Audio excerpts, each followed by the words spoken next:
Alors bonjour, je vais introduire la deuxième application qui concerne l'implémentation d'un circuit combinatoire avec une logique séquentielle. Bien, alors un petit rappel, il est bien connu que l'implémentation, enfin les structures de programmation en VHDL qui permettent d'implémenter les structures séquentielles peuvent également, sans aucun doute, être utilisées pour implémenter une logique combinatoire. Bien, alors généralement les structures sont assez simples. Alors au cours de cet exemple, je vais m'arrêter sur un point assez important, hein, c'est ça. Alors je vais considérer l'exemple suivant, un exemple très simple, c'est un circuit purement combinatoire, là où la sortie notée Y éventuellement dépend de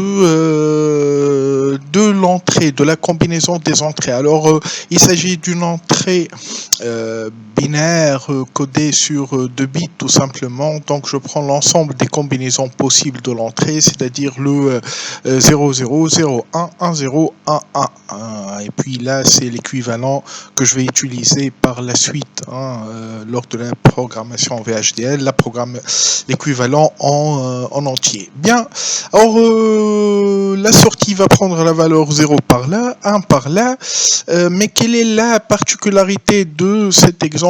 C'est que quelque part, je vais considérer dans ma table de vérité que la sortie Y n'est pas spécifiée lorsque l'entrée prend respectivement les valeurs 1, 0 et puis 1, 1. C'est ça.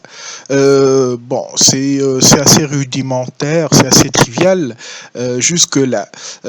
Si j'essaie d'implémenter ce programme-là en utilisant la logique combinatoire, bon, les choses sont relativement assez simples, bien que quelque part, il faut noter que les difficultés, enfin, le comportement de ce circuit-là, dans le cas présent, le comportement est idem pour ce qui est en utilisant, c'est-à-dire l'implémentation ou les structures d'implémentation en combinatoire et en séquentiel. Bref. Alors, ce qui se passe, c'est que donc l'état indéterminé n'est pas spécifié et ne sera pas pris en considération, surtout dans un premier temps, lors de la traduction en VHDL. Alors justement, ce qui est demandé, c'est la traduction de cette table de vérité en utilisant le langage VHDL et en utilisant surtout une logique séquentielle. Bien, alors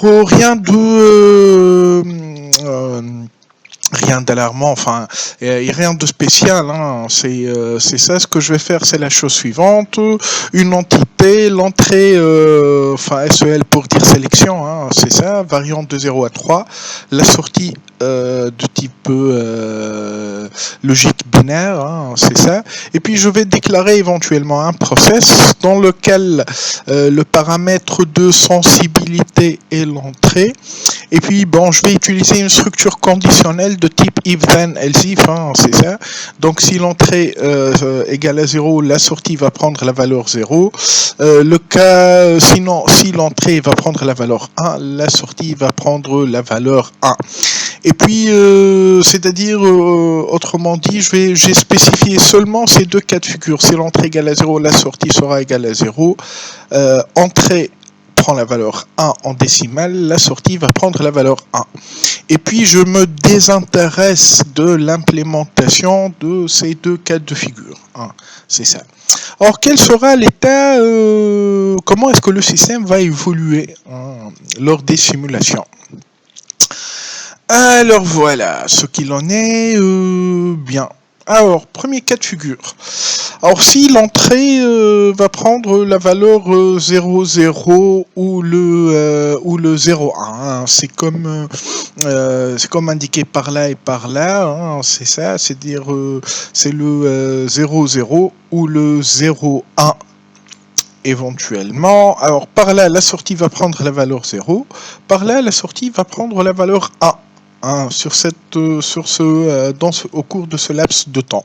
Donc le comportement est normal, je dirais, quelque part. Mais, que se passe-t-il à l'heure actuelle si, par exemple, l'entrée va prendre la valeur 1,0? C'est comme le cas par là.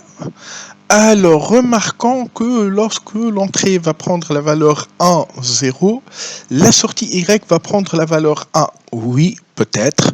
Mais également, lorsque l'entrée va prendre la même valeur 1, 0 par là, la sortie va prendre la valeur 0. Un comportement, ma foi, qui est étrange.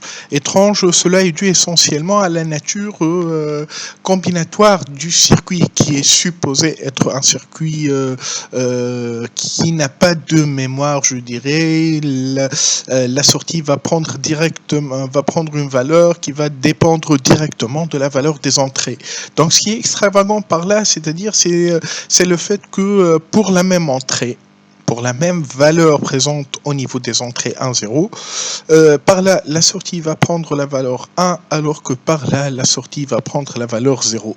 Mais comment donc réagit le circuit par rapport à cette valeur de l'entrée? Comment expliquer en tant soit peu les choses?